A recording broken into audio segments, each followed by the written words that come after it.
So we know that a majority of people who are suffering from drug dependence or addiction are also experiencing mental illness or serious mental illness.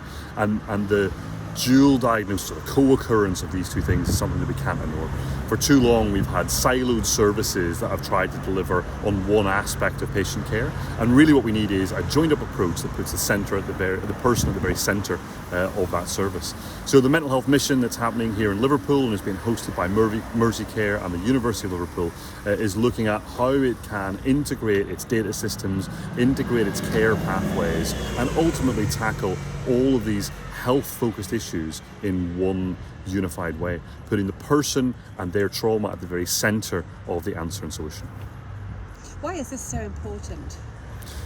As we've come out of the pandemic, we've seen a huge increase in drug-related deaths. We've seen an increase in alcohol dependency. We've seen a massive spike and increase in eating disorders, in self-harm, and in suicide.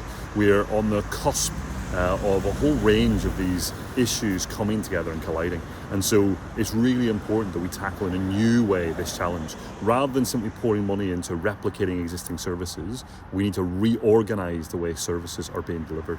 And at M-RIC Care here in Liverpool, we're seeing those services coming together and tackling the real challenge of how you change a whole system approach to pivot in a brand new way. How hopeful are you that the approach taken by Dame Carol Black is going to have an impact? I think the Dame Carol Black review was really influential in guiding government in how to invest into addiction services, and included a whole section on mental health and addiction together.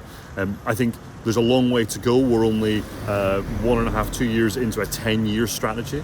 So the vision is big, but I think the direction of travel is right. Now we've got to move from the strategic into the tactical and really start to change the habits and the way in which clinicians, community agencies operate and act together.